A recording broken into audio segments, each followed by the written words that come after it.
ఓం నమ శివాయ.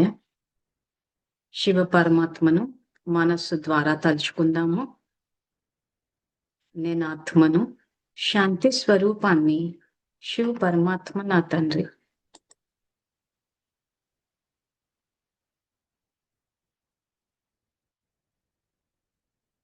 ఇలా భగవంతుని తలుచుకుంటే ఏం జరుగుతుందా అన్నది మీరు చేస్తేనే మీకు అనుభవంలోకి వస్తుంది.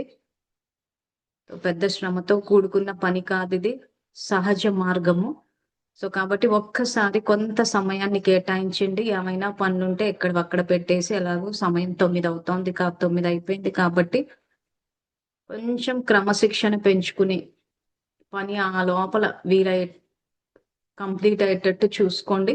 అంటే అన్నిట్లలో వీలు కాకపోవచ్చు, కానీ ప్రయత్నం అన్నది మాత్రం చేయండి. ఒక్క హాఫ్ అన్ అవర్ కోసం అని. ఎందుకంటే అందరూ చేసేటప్పుడు అందరితో పాటు చేసినప్పుడు ఏమైద్దంటే మనకు ఆ చెయ్యాలన్న ఉత్సాహం అనిపిస్తది. మనం ఒక్కోసారి ఒంటరిగా కూర్చొని చెయ్యాలంటే ఏం చేస్తాంలే అనిపిస్తది. సో నలుగురిలో ఉన్నప్పుడు అరే అందరూ ఉన్నారు, అందరితో పాటు కలిసి చేద్దాము అన్న ఆ ప్రేరణ, ఆ ఉత్సాహం వస్తది. అరే సమయం 9 అయింది. ఈ టైంకి కూర్చొని చెయ్యాలి, నేర్చుకోవాలని ఒక క్రమశిక్షణ లాంటిది మనకు అలవాటవుతది. సో కాబట్టి కొంత సమయాన్ని కేటాయించండి. సో నేను ఆత్మను, శాంతి స్వరూపాన్ని, శివ పరమాత్మ నా తండ్రి.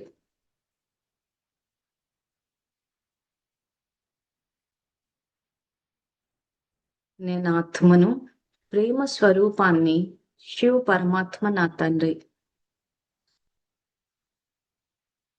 ఈ ఆలోచనలు ఈ రకంగా చేస్తూ ఉంటే మీకు తెలియకుండానే ఎంతో శక్తి నిండుతూ ఉంటది. అది కంటికి కనిపించదు కాబట్టి చాలా మంది ఏమి జరగట్లేదని అనుకుంటారు గానీ, మీకే తెలుస్తూ ఉంటది మార్పు. ప్రయత్నం అన్నది చేయండి. నేను ఆత్మను, పవిత్ర స్వరూపాన్ని, శివ పరమాత్మ నా తండ్రి. ఇది మనస్సుకు సంబంధించిన యోగము, శరీరానికి సంబంధించింది కాదు. సో ఎక్సర్సైజులు చేస్తే శరీరం ఏ రకంగా ఆరోగ్యంగా ఉంటదో, అదే విధంగా ఇది మైండ్‌కి ఒక రకంగా ఎక్సర్సైజ్ అని కూడా చెప్పుకోవచ్చు. అంటే మైండ్ ఎటో వెళ్ళిపోవడం వల్ల కూడా ఆలోచనల తీవ్రతతోటి అశాంతిని అనుభవం చేస్తున్నాం. సో ఈ రకంగా ఒక క్రమశిక్షణతోటి ఆలోచనలు మైండ్‌ని పెట్టడం ట్రైనింగ్ ఇస్తే మైండ్ ఆరోగ్యంగా ఉంటది. ఆత్మ ఆరోగ్యంగా ఉంటది. సో ఆత్మ ఆరోగ్యంగా ఉంటే శరీరం కూడా ఆరోగ్యంగా ఉంటది. సంబంధాలన్నీ సామరస్యంతో ఉంటాయి. ప్రకృతి కూడా అనుకూలంగా స్పందిస్తది. సో నేను ఆత్మను, పవిత్ర స్వరూపాన్ని, శివ పరమాత్మ నా తండ్రి. నేను ఆత్మను, పవిత్ర స్వరూపాన్ని, శివ పరమాత్మ నా తండ్రి.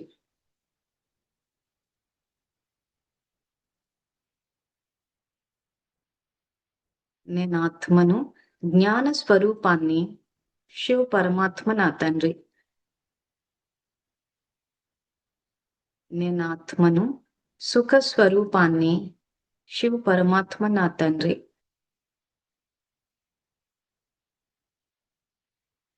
నేను ఆత్మను, ఆనంద స్వరూపాన్ని, శివ పరమాత్మ నా తండ్రి. నేను ఆత్మను, ఆనంద స్వరూపాన్ని, శివ పరమాత్మ నా తండ్రి. నేను ఆత్మను, శక్తి స్వరూపాన్ని, శివ పరమాత్మ నా తండ్రి. సో ఆలోచనలు నిదానంగా చేస్తూ ఉండండి. ఆలోచనల యొక్క తీవ్రత తగ్గాలి మనకి. దీన్నే రాజయోగము అంటారంటే ఆత్మ రాజ్యం చేస్తోంది మన కర్మేంద్రియాల పైన, మన ఆలోచనల పైన. సో సాంఖ్యయోగ 2వ అధ్యాయంలోనే మనం తెలుసుకున్నాము తాబేలు ఉదాహరణ ద్వారా. సో రాబోయే రోజుల్లో మళ్ళొకసారి వివరిస్తాను. సో ప్రస్తుతానికి అభ్యాసం చేయండి. సో కళ్ళ ద్వారా ఏది చూసినా, చెవుల ద్వారా ఏది వినిపించినా మన ఆలోచనని మార్చొద్దు. ఇప్పుడు గనక ఈ రకంగా మీరు అభ్యాసం చేసి, ఆ తర్వాత రోజంతా మీ కార్య వ్యవహారాల్లో మీరు ఎన్నో విషయాలు చూస్తూ ఉంటారు. ఎన్నో విషయాలు వింటూ ఉంటారు. అయినా కానీ మీ ఆత్మిక స్థితి అంటే మీ ఆలోచన అన్నది మారొద్దు. అంటే బయట నుంచి ఆలోచనలు తీసుకోవద్దు. మనం ఏవైతే ఆలోచించాలి అని చెప్పి ఇప్పుడు నేర్చుకుంటున్నామో అవి ఆలోచించాలి. సో నేను ఆత్మను, శాంతి స్వరూపాన్ని, శివ పరమాత్మ నా తండ్రి. ఇది ఆత్మిక స్థితి. సో ఇప్పుడు దీన్ని ప్రాక్టికల్ లైఫ్ లోకి ఏ రకంగా తీసుకురావాలి అని అంటే, ఎవరైనా మిమ్మల్ని ఏదైనా అన్నప్పుడు వాళ్ళలోని స్వధర్మాన్నే చూడాలి. వాళ్ళు అనేటప్పుడు క్రోధంతో అనొచ్చు, వాళ్ళు అనేటప్పుడు ఆవేశంతో అనొచ్చు. అది పరధర్మం, అది ఆవేశము, కోపము. కానీ మనం చూసేటప్పుడు మాత్రం వాళ్ళ యొక్క స్వధర్మాన్నే చూడాలి. ఇదే ప్రాక్టికల్ లైఫ్. అదే తాబేలు ఉదాహరణలో సాంఖ్య యోగాలో చెప్పారు. సో ఒకసారి పాత ఎపిసోడ్స్ ఏవైతే ఉన్నాయో, ఎక్కడైతే నేను స్టార్టింగ్ లో వేసి చూపించానో తాబేలు ఉదాహరణ వేసి ఒక్కసారి ఎపిసోడ్స్ చూడండి. కొత్త కొత్త వాళ్ళు జాయిన్ అవుతున్నారు. సో మీ జాయిన్ అయిన వాళ్ళు ఇప్పటి నుంచి చూడడం మొదలు పెడతారు, కానీ నన్ను అడిగితే ఇప్పటికి ఇది 46th 46వ ఎపిసోడ్ ఇది.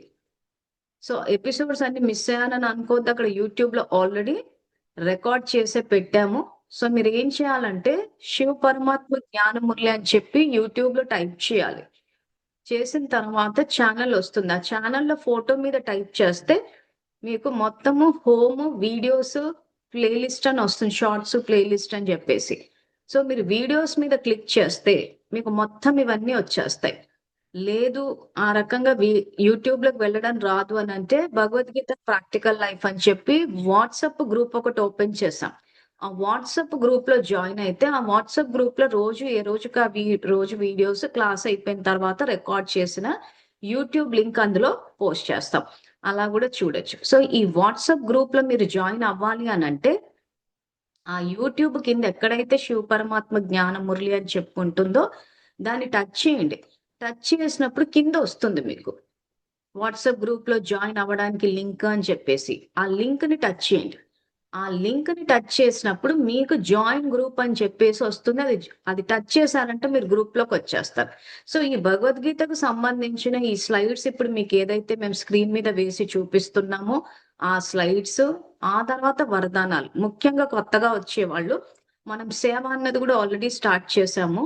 మన ప్రతి ఒక్క ఆలోచన ఒక వరదానం అయిపోవాలి. సో దానం అంటే మన దగ్గర ఏముందో అది ఇవ్వడం. వరదానం అంటే అవతల వాళ్ళకి ఏం అవసరమా అని చెప్పేసి తెలుసుకుని అది ఇవ్వడం వరదానం. సో మన ప్రతి ఆలోచన ఒక వరదానం అయిపోవాలి. సో ఈ క్లాసుల ద్వారా మేము పాజిటివ్ నెగిటివ్ థాట్స్ గురించి కాదు, ఎలివేటెడ్ థాట్స్ అంటే శ్రేష్ఠ ఆలోచనల గురించి చెప్తున్నాం. అంటే ఆత్మకు సంబంధించిన ఏ ఆలోచన చేసినా గాని అది శ్రేష్ఠ సంకల్పం అవుతుంది. ఆ తర్వాత పరధర్మంలో ఉండి ఏ ఆలోచన చేసినా కానీ, సో పరధర్మం అంటే ఏంటా అన్నది కూడా ఇక్కడ స్క్రీన్ మీద వేసి చూపిస్తున్నాం.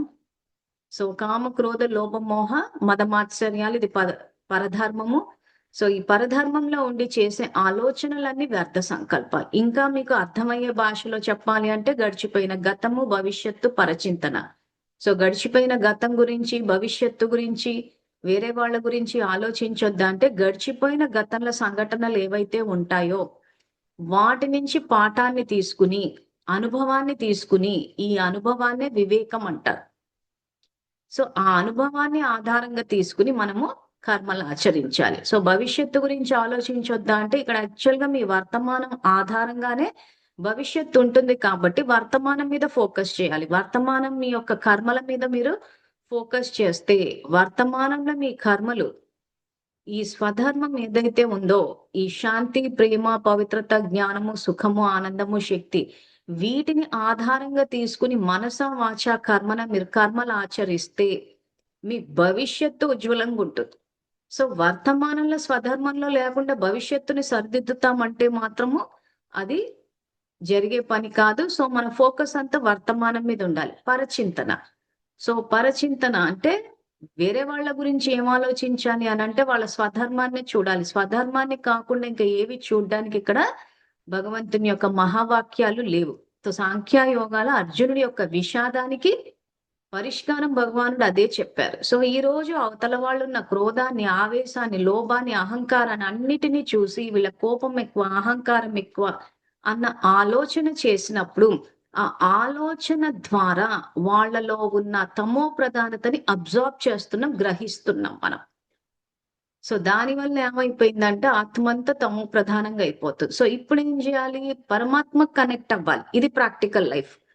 సో పరమాత్మ కనెక్ట్ అయినప్పుడు ఏమవుతుందంటే పరమాత్మలో ఉన్న దైవీ గుణాలు అబ్జార్బ్ చేస్తాం. సో ఈ నిరాకార శివ పరమాత్మ ఆధ్యాత్మిక విశ్వవిద్యాలయం అన్నది ఒక రకంగా మీరు ఏదేదో విద్యాలయం ఏదో అని చెప్పి అంత ఆలోచించి ఇంకా మీ భాషలో చెప్పాలి అని అంటే ఇది ఒక ఏమంటారు దాన్ని మన ఆత్మకు వైద్యం చేసే ఒక హాస్పిటల్ అనుకోవచ్చు. మనకి ఏదైతే ఈ తమో ప్రధానత ఉందో ఈ కామ క్రోధ లోభమోహ అహంకారం అని చెప్పేసి ఇటువంటి తమో ప్రధానతకు వైద్యనాథుడైన శివ భగవానుడు మనకి వైద్యం చేస్తారు. సో ఇది హాస్పిటల్ అని కూడా అనుకోవచ్చు. లేదు ఆత్మని అందంగా తీర్చిదిద్దుకోవాలి అని అనుకుంటే ఇది ఒక బ్యూటీ పార్లర్, భగవంతుని యొక్క బ్యూటీ పార్లర్ అని కూడా అనుకోవచ్చు. ఎప్పుడైతే ఈ రకంగా మనం స్వధర్మంలోకి వచ్చి తండ్రికి కనెక్ట్ అయితామో ఆత్మ ఈ దివ్య గుణాలని ధారణ చేసి ఈ దివ్య గుణాలతోటి తనని తాను అలంకరించుకున్నప్పుడు ఆ అందం అన్నది ఆ ఆరోగ్యం అన్నది శరీరం నుంచి మనకి రిఫ్లెక్ట్ అవుతుంది, అంటే ప్రతిబింబిస్తుంది. సో ఇది ఒక బ్యూటీ పార్లర్ కూడా అనుకోవచ్చు. సో ఇవన్నీ టైం వేస్ట్, ఈ ఆధ్యాత్మికత మాకెందుకని, ఆధ్యాత్మికత అంటే ఏదో జోలె పట్టుకుని వెళ్ళిపోవడం కాదు, ఉన్నాయన్ని వదులుకోవడం కాదు. సో మన గృహస్థులోనే ఉంటాము కానీ ధర్మం ప్రకారం నడుస్తాం. సో భగవంతుడు ఏది ఆలోచించమంటే అది ఆలోచిస్తాము, ఏం మాట్లాడమంటే అది మాట్లాడతాము, ఏం కర్మలు ఆచరించమంటే అది ఆలోచిస్తాం. అంతే తప్పితే అన్ని వదిలేసి వెళ్ళి జోల పట్టేసుకుని ఇంకా అదేదో సన్యాసం అనుకుని అడుక్కుని తినడం కాదు. డబ్బు కోసం ఎవ్వరి మీద ఆధారపడద్దు. మన డబ్బు మనం సంపాదించుకుని తినడమే ఇక్కడ ధర్మం అన్నది. అంతేగాని ఆధ్యాత్మికత అంటే అన్ని వదిలేసుకుని భగవంతుని పేరు పెట్టి చెప్పుకుని డబ్బులు వసూలు చేయడం కాదు. సో గృహస్థంతా ఎవరైతే ఉద్యోగము, వ్యాపారము, వ్యవసాయం చేస్తున్నారో నిజంగా చాలా డిగ్నిఫైడ్ వేలో హుందాగా బతుకుతున్నారు. సో అదేమి తప్పు కాదు. ఎందుకంటే చాలా మంది ఎవరైతే ఈ సన్యాసం తీసుకుంటారో వాళ్ళు గొప్ప పొజిషన్ లో ఉన్నారని అనుకుంటున్నారు. కానీ యాక్చువల్ గా మీరు గృహస్థుగా మీరు గొప్ప పొజిషన్ లో ఉన్నారు. ఎందుకంటే మీ సంపాదన మీకుంది, భగవంతుని పేరు మీద మీరేమి మోసాలు చేయటం లేదు. ఎందుకంటే మనం ఇందాక చదువుకున్న దీంట్లో ఒకవేళ మీరు గనక సమర్థంగా నిరాకారుని తలుచుకోలేకపోతే భక్తి యొక్క విధి విధానాల ద్వారా రమ్మని చెప్పారు. సో భక్తి యొక్క విధి విధానాల్లో కూడా ఏదైతే మనం చేస్తున్నామో ఆ దీపం వెలిగిస్తున్నాము అని అంటే ఆత్మ జ్యోతి స్వరూపము, తండ్రి జ్యోతి స్వరూపం అన్న సంకల్పం చెయ్యాలి. మనం తిలకాన్ని పెట్టుకుంటున్నాం, బొట్టు పెట్టుకుంటున్నాం అంటే నేను ఆత్మని, నిరాకార స్వరూపాన్ని అన్న సంకల్పం చెయ్యాలంటే భక్తి యొక్క విధి విధానాల్లో బాహ్యంగా మీరు ఏదైతే చేస్తారో అది అంతర్గతంగా కూడా చెయ్యాలి. అప్పుడు ఆ పరివర్తన అన్నది వస్తుంది. లేకపోతే మన భక్త ప్రహ్లాద హిరణ్యకశిపు టైప్ లో అయిపోతుంది. అంటే అలా కూర్చుని శరీరాన్ని హింసించేసుకుని అలా జపాలు చేసేసి చేస్తే మీకు వరద వస్తుంది అక్కడ. అంటే మీరు ఏ బీజాన్ని నాటుతుంది వస్తుంది, కానీ లోపల పరివర్తన అన్నది జరగదు. సో అందుకే మనం ప్రత్యేకంగా ఈ ఆత్మ యొక్క స్వధర్మం గురించి అభ్యాసం చేస్తున్నాము. తర్వాత ప్రశ్నలన్నిటికీ నేను సమాధానాలు ఇచ్చాను. ఒక ప్రశ్న మాత్రం అక్కడ ఉండిపోయింది. నేను మొన్న మాత్సర్యము అంటే ఈర్ష్య గురించి చెప్తూ ఎవరైనా రకంగా మీ పట్ల ఈర్ష్యతోటి ఉంటే వాళ్ళకు కూడా వరదానాలు ఇవ్వాలి, సంపన్నంగా ఉండాలి అని చెప్పాను. కానీ వాళ్ళు లోపల మనం చూసి ఈర్ష్య చెందుతున్నారా అన్న విషయం మనకెట్లా తెలుస్తుంది అంటే చాలా సందర్భాల్లో తెలీదు. కానీ కొన్ని సందర్భాల్లో కొంతమంది ఏం చేస్తారంటే దాన్ని వ్యక్తపరుస్తారు. సో ఎవరైతే ఈ ప్రశ్నని గ్రూప్ లో పెట్టారో ముఖ్యంగా వాళ్ళు ఈ సమాధానాన్ని మీరు గమనించాలి. సో ఇక్కడ ఈర్ష్య చెందిన వాళ్ళు చాలా మటుకు మన చుట్టుపక్కల వాళ్ళే, మన గురించి తెలిసిన వాళ్ళే మన గురించి ఈర్ష్య చెందుతారు తప్పితే ఎవరో అయితే చెందరు కదా. లేదు దూరంగా ఉన్న వాళ్ళు ఎవరైనా మన సఫలతను చూసి గాని మన దేన్నైనా సంపదను చూసి గాని ఒకవేళ గనక ఈర్ష్య చెందితే దూరంగా ఉన్న వాళ్ళు దూరంగానే ఉంటారు. సో వాళ్ళు మనది అనేది లేదు, చేసేది లేదు, కానీ ఒక ఇండికేషన్. ఎవరు ఈర్ష్య చెందిన వాళ్ళు ముఖ్యంగా చేసే పని ఏంటంటే మన గురించి చెడు ప్రచారం చేస్తాం.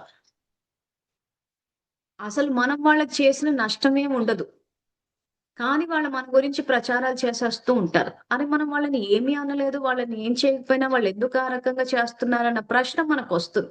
సో ఆ ప్రశ్నకు సమాధానము ఈర్ష్య చెందడమే. సో అప్పుడు మనం ఏం చెయ్యాలి?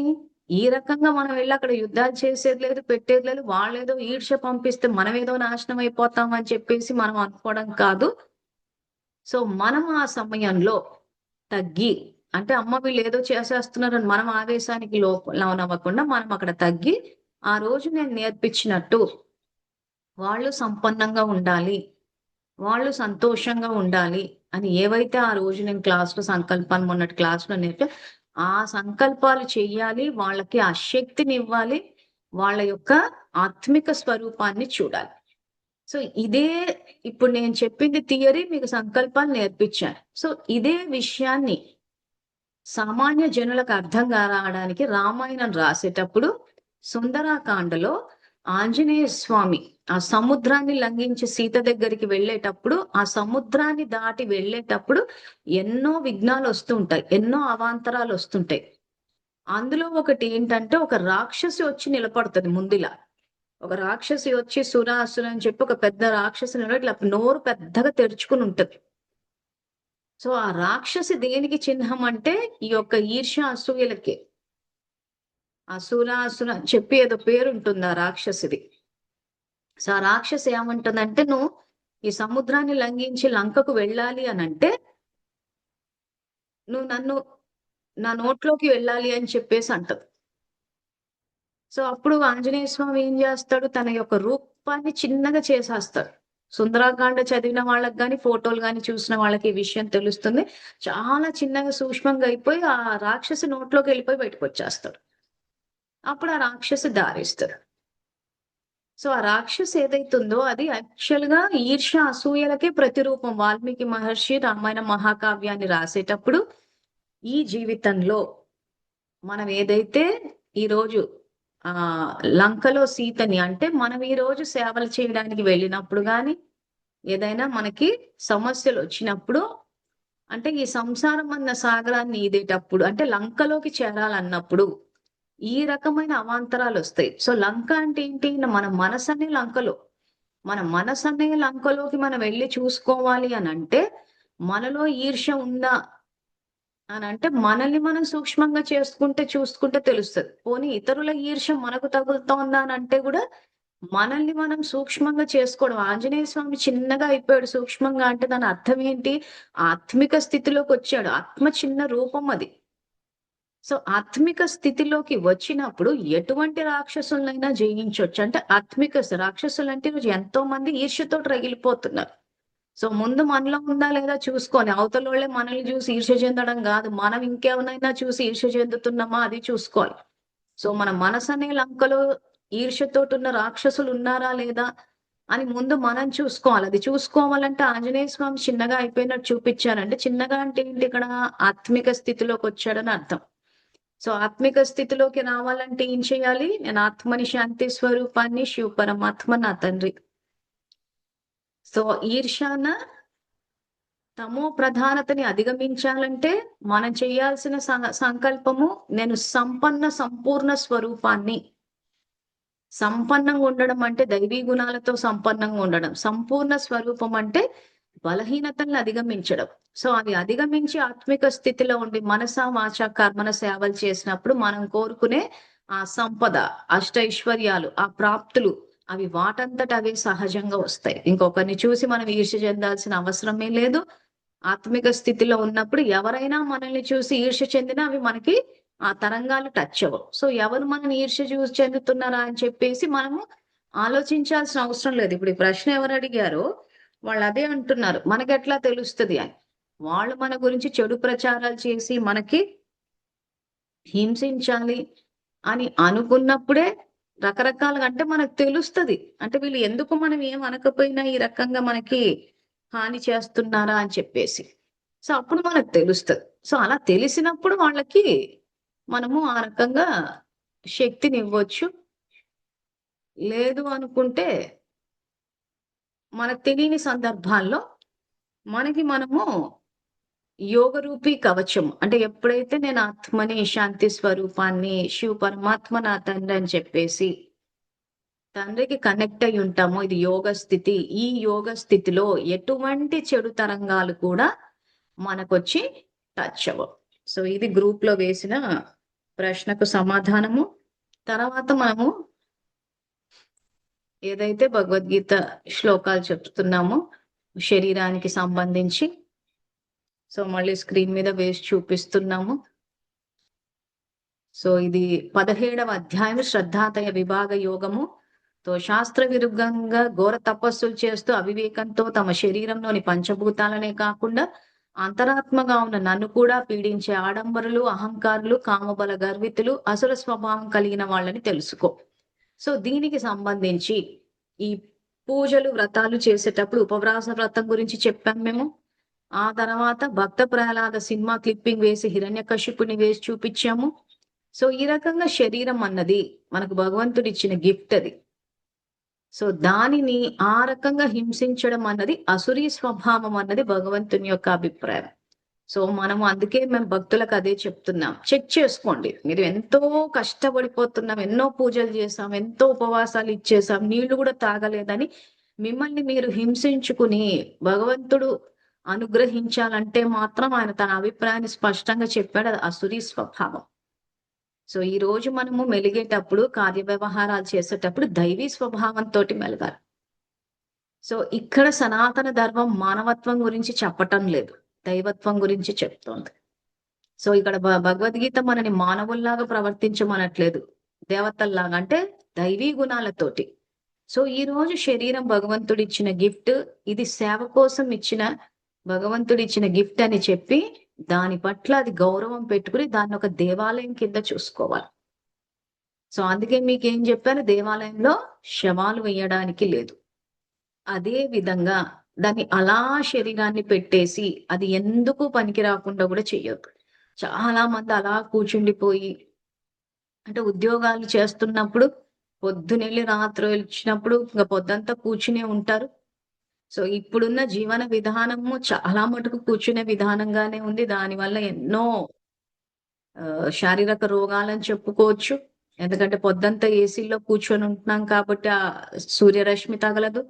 సో పంచతత్వాల్లోని ఒక తత్వం అన్నది శరీరానికి అందట్లేదు. పంచతత్వాలతో శరీరాన్ని చేశాం కాబట్టి పంచతత్వాలు అందించాల్సి ఉంటది. కానీ ఇప్పుడున్న జీవన విధానంలో బయటికి వెళ్ళినప్పుడు కానీ, ఆఫీసుల్లో బాత్రూమ్కి వెళ్ళాల్సిన నీళ్లు తాగకపోవడం, ఆ మీటింగ్లు అటెండ్ అయినప్పుడు ఇబ్బంది అని చెప్పి అక్కడ నీళ్లు తాగకపోవడము, ఎక్కడ చూసినా ఏసీలు, స్వచ్ఛమైన వాయుతత్వం లేకపోవడం, తర్వాత ఎండకు అగ్నితత్వం అది శరీరానికి అందట్లేదు. ఆ తర్వాత ఆలోచనలు, ఆకాశతత్వం ఎప్పుడూ టెన్షనే. ఇంకా ఆ తర్వాత ఆహారం విషయానికి వచ్చేసరికి ఎలా తీసుకుంటున్నామంటే ఇవన్నీ ఏంటంటే పంచతత్వాలతో చేసిన శరీరానికి పంచతత్వాలు ఇచ్చినప్పుడు ఆరోగ్యంగా ఉంటది. సో ఈ విషయంలో మేము ప్రీవియస్ బ్యాచ్, మా పాత బ్యాచ్ లో కూడా ఏం చేసామంటే ఒక యోగా ప్రోగ్రామ్ ని సజెస్ట్ చేసాం. సో ఈ బ్యాచ్ కూడా సజెస్ట్ చేస్తున్నాము. సో పాత బ్యాచ్ వాళ్ళు జాయిన్ అయ్యారు. ఒక 21 days యోగా అని చెప్పేసి నేను గ్రూప్ లో కూడా, మన భగవద్గీత ప్రాక్టికల్ లైఫ్ అన్న గ్రూప్ లో కూడా పోస్ట్ చేశాను. సో అది ఫ్రీ యోగా. సో ఈ యోగాని మేము ఎందుకు సజెస్ట్ చేశాము అనంటే, ఆ ప్రోగ్రామ్ లో చెప్పే సౌరవ్ అన్న అతను ఒరిజినల్ యోగా వర్షన్ చెప్తారు. తర్వాత చాలా మందికి మోకాలు నొప్పులు, body stiffness, muscle pains, cramps వల్ల చేయలేకపోతుంటారు. అలాంటి వాళ్ళు ఎలా చేయాలని చెప్పేసి స్క్రీన్ మీద 2 వర్షన్స్ వేసి చూపిస్తారు. ఇప్పుడు నేను ఎట్లయితే జూమ్ ఆన్లైన్ లో క్లాసులు చెప్తుంటే మీరు వింటూ ఉంటే చేస్తున్నారో, సో అక్కడ జూమ్ ద్వారా నడవదు కానీ యూట్యూబ్ ద్వారా నడుస్తుంది. సో మనం అక్కడ రిజిస్ట్రేషన్, నేను మీకు ఏదైతే గ్రూప్ లో పంపించానో ఆ లింక్ టచ్ చేసి రిజిస్ట్రేషన్ చేసుకోండి. చేసుకున్న తర్వాత మీరు ఒక గ్రూప్ కి డైవర్ట్ అవుతారు. సో ఆ గ్రూప్ లో వాళ్ళు ఇప్పుడు ఎట్లయితే నేను మీకు లింక్ వేస్తున్నానో ఈ జూమ్ క్లాస్ గురించి, అట్లా యూట్యూబ్ లింక్ వేస్తారు వాళ్ళు. ఆ యూట్యూబ్ లింక్ టచ్ చేసినప్పుడు మీకు ఆ క్లాస్ స్టార్ట్ అవుతుంది. సో ఇప్పుడు మీరు ఎలా అయితే నన్ను చూస్తూ క్లాసులు వింటున్నారో, అక్కడ మీకు ఆ యూట్యూబ్ లో అవి వచ్చేటప్పుడు, వాళ్ళు చేసేటప్పుడు వాళ్ళతో పాటు మనము చేయొచ్చు. మంచి రిజల్ట్స్ వస్తాయి, మంచి గైడెన్స్ ఉంటుంది. ఆ 21 days అయిన తర్వాత వాళ్ళ ఛానల్ కి సంబంధించిన యూట్యూబ్ వీడియోస్ చూసి కూడా మీకు ఒక ఐడియా వచ్చేస్తుంది ఆ 21 days లో. సో ఆ తర్వాత అంటే ఆ 21 days ఎందుకు పెడతారంటే మనకు ఒక క్రమశిక్షణ, ఒక అలవాటు అన్నది అవుతుంది అని చెప్పేసి. ఆ తర్వాత వాళ్ళ ఛానల్ కి సంబంధించిన ఫ్రీ వీడియోస్ ఉంటాయి. ఆ ఫ్రీ వీడియోస్ ద్వారా కూడా మనం చేసుకోవచ్చు. లేదు అంటే సబ్స్క్రిప్షన్ తీసుకోవచ్చు. సో ప్రీవియస్ బ్యాచ్ లో తీసుకున్నప్పుడు నిజంగా చాలా మంది తీసుకుని ఒక డైలీ రొటీన్ కి అలవాటు పడ్డారు. అంటే ఆ హెల్త్ పట్ల కాన్షియస్నెస్ వచ్చింది. అరే హెల్త్ కాపాడుకోవాలి అంటే అందరికీ పాజిటివ్ రిజల్ట్సే వచ్చాయి. ఆ తర్వాత మేము ఏం చేసామంటే అందరం కలిపి ఒక గ్రూప్ గా సేవా కార్యక్రమాలకు వెళ్ళినప్పుడు కూడా ఈ ఆరోగ్యానికి సంబంధించిన కొన్ని ప్రోగ్రామ్స్ పెట్టాం. సో ఈ బ్యాచ్ ఇప్పుడే స్టార్ట్ అయింది, ఒక 1 మంత్ అయింది కాబట్టి మీరు కూడా అందరూ జాయిన్ అవ్వండి. జాయిన్ అయిన తర్వాత ఆ 21 డేస్ తర్వాత ఒక సర్టిఫికెట్ వస్తుంది. ఆ సర్టిఫికెట్ అందరూ గ్రూప్ లో పోస్ట్ చేయండి. సో దాన్ని బట్టి ఎవరు ఆరోగ్యానికి శ్రద్ధ పెడుతున్నారన్న విషయం మాకు తెలుస్తుంది. ఎందుకంటే రాబోయే రోజుల్లో మనమంతా కలిసి సేవలు చేస్తాం కాబట్టి ఎవరైతే ఆరోగ్యం గురించి శ్రద్ధ తీసుకోవడము, ఈ భగవద్గీత ప్రాక్టికల్ లైఫ్ ఏదైతే ఉందో దీన్ని ధారణ చేస్తారో వాళ్ళనే మా టీంలోకి తీసుకుంటాం. ఎందుకంటే ఆరోగ్యం బాగాలేని వాళ్ళంతొచ్చి సేవలకొస్తే ఇంక మాకు కాళ్ళు నొప్పి, చెయ్యి నొప్పి అనేసి వాళ్ళతోనే సరిపోతది. అందుకని ఏం చేస్తున్నామంటే ఈ ప్రోగ్రామ్ 21 డేస్ జాయిన్ అయ్యేసి ఆ సర్టిఫికెట్ మీరు గ్రూప్ లో పోస్ట్ చేశారంటే మీకు మీ ఆరోగ్యం పట్ల శ్రద్ధ ఉందని అర్థం. మీకు మీ శరీరము భగవంతుడిచ్చిన గిఫ్ట్ అన్న దానికి మీరు గౌరవం ఇచ్చి చేస్తున్నారని అర్థం. సో ఆ సర్టిఫికెట్ ఎవరెవరికైతే మా టీంలో చేరి ఇప్పుడు ఈ సేవలు స్టార్ట్ అయ్యి, అంటే ఆల్రెడీ ప్రీవియస్ బ్యాచ్లు, పాత బ్యాచ్లు ఇవన్నీ చేస్తే ఇప్పుడు ఈ కొత్త బ్యాచ్ లో నుంచి కూడా మేము సేవకి తీసుకోవాలి, మా టీంలో మీకు సేవ చేసే అవకాశం రావాలి అని అంటే మీరు ఆరోగ్యం పట్ల శ్రద్ధ చూపిస్తున్నారా లేదా అన్న విషయం మాకు తెలియాలి. లేకపోతే సేవలకు వచ్చేసి అడ్డంగా పడిపోతున్నారు. మాకు అంటే అక్కడ ఏమి రాళ్ళు మోసేది ఉండదు, ఇటుకలు మోసేది ఏమి ఉండదు. మామూలు చిన్న సేవలే, వర్షాలు పడ్డా తట్టుకోలేకపోతున్నారు. ఏ చిన్న సేవలకు కూడా అంటే సేవ అంటే రెస్ట్ తీసుకోవడము అన్నట్టు అయిపోతుంది. అలా కాదు. చాలా మంది ఈ గ్రూప్ లో చేరిన అమ్మ నాన్న ఆశ్రమంలో చూసే ఉంటారు మమ్మల్ని, మేము ఏం సేవలు చేస్తున్నామా అని చెప్పేసి. సో సేవలు లైట్ గానే ఉంటాయి, కానీ ఆరోగ్యం పట్ల, శరీరం పట్ల అదొక దేవాలయము, అది ఉన్నది సేవ కోసము అని అనుకునే సేవాదారులు కావాలి. వాళ్ళకి అవకాశం ఇద్దామని చెప్పి. సో కాబట్టి నేను వాట్సాప్ గ్రూప్ లో పోస్ట్ చేశాను. తర్వాత ఈ వీడియో రేపు రికార్డింగ్ వచ్చినప్పుడు ఆ డిస్క్రిప్షన్ బాక్స్ ఏదైతే ఉంటుందో, సో భగవద్గీత ప్రాక్టికల్ లైఫ్ అన్న దాని కింద శివ పరమాత్మ జ్ఞాన మురళి అని చెప్పేసి ఏవైతే అక్షరాలు ఉంటాయో దాన్ని టచ్ చేయండి. టచ్ చేస్తే వాట్సాప్ గ్రూప్ లో జాయిన్ అవ్వడానికి లింక్ ఉంటది. ఆ తర్వాత ఈ సౌరవ్ నేర్పించే యోగా ప్రోగ్రామ్ అది 5th జనవరి నుంచి స్టార్ట్ అవుతోంది. సో కాబట్టి అప్పటిదాకా వెయిట్ చేద్దాం అని చెప్పేసి కాకుండా సమయానికన్నా ముందే నిర్ణయాలు తీసుకునే పరిశీలన శక్తి, నిర్ణయ శక్తి మనకు పెరగాలి. అది మన ఆత్మలో ఉన్న శక్తులు అవి. లాస్ట్ మినిట్ దాకా ఏది పెట్టుకో. సో దాని మీద ఇప్పటికే సమయం గురించి సంకల్పం ఇచ్చాము. ఆ తర్వాత సమయాన్ని ఎలా ఉపయోగించుకోవాలన్న ట్రైనింగ్ కూడా ఇస్తాము. సో ఇప్పుడు ఇది ప్రాక్టికల్ లైఫ్. సో ఈ రోజు ఒక నిర్ణయం తీసుకోవాలి మీ శరీరానికి సంబంధించి. సో కాబట్టి ఆ గ్రూప్ డిస్క్రిప్షన్ బాక్స్ ఏదైతే శివ పరమాత్మ జ్ఞానమురళి అని ఉంటుందో దాన్ని టచ్ చేస్తే మీకు ఆ డిస్క్రిప్షన్ బాక్స్ వస్తుంది. అందులో ఒకటేమో వాట్సాప్ గ్రూప్ లో జాయిన్ అయ్యే లింక్ ఉంటది, ఇంకొకటి యోగా ప్రోగ్రామ్ జాయిన్ అయ్యే లింక్ ఉంటది. ఈ లింకుల ద్వారా జాయిన్ అవ్వండి. 5th నుంచి 21 డేస్ వరకు క్లాసెస్ ఉంటాయి. సో 21 డేస్ లో సండే కూడా ఇంక్లూడ్ అయి ఉంటది. లాస్ట్ టైం బ్యాచ్ లో కొంతమంది కన్ఫ్యూజ్ అయ్యారు, సండే ఇంక్లూడ్ అవ్వదేమో అని చెప్పి. సో మనం ఒకటి చెయ్యాలి అని అనుకున్నప్పుడు సండేలు కూడా చెయ్యాలి. అదేం శ్రమతో కూడుకున్న పని కాదు. నేను చేశాను, అప్పటి నుంచి చేస్తున్నాము. పాత బ్యాచ్లు ఉన్న వాళ్ళు కూడా చేస్తున్నారు. ఇప్పటికి కూడా చాలా సులువుగా ఉంటది, ఎంజాయ్ చేస్తారు మీరు. సో ఆ 21 డేస్ అయిన తర్వాత ఆ సర్టిఫికెట్ ని గ్రూప్ లో పోస్ట్ చేయాలి. దాన్ని బట్టి ఎంతమంది భగవంతుడు ఇచ్చిన ఈ శరీరానికి ప్రాముఖ్యత ఇస్తున్నారు, ఎంతమంది ప్రాక్టికల్ లైఫ్ లోకి వచ్చారు, ఎంతమందికి మా టీంలో పెట్టుకుని సేవ చేసే అవకాశం ఇవ్వాలా అన్న ఒక క్లారిటీ మాకు కూడా వస్తుంది. సో కాబట్టి అందరూ చేరాలని చెప్పి మనది. సో భగవంతుడు ఇచ్చిన ఈ శరీరాన్ని సేవకు ఉపయోగించే విధంగా, సో సేవ అంటే మా టీంలోనే సేవ కాదు, మీ ఇల్లు సేవాస్థానము, మీ ఇంట్లో కూడా మీరు సేవలు చేసుకోవడం అన్నది. ఆరోగ్యంగా ఉంటే ప్రతిదీ ఎంజాయ్ చేయగలుగుతాము. సో అందరూ ఆరోగ్యంగా ఉండి సేవలు చేస్తారన్న శుభకామనతోటి ఈ రోజు క్లాసు సమాప్తి చేస్తున్నాను. సో మళ్ళీ రేపు కలుద్దాము. అంతవరకు థ్యాంక్ యూ. ఓం నమః శివాయ.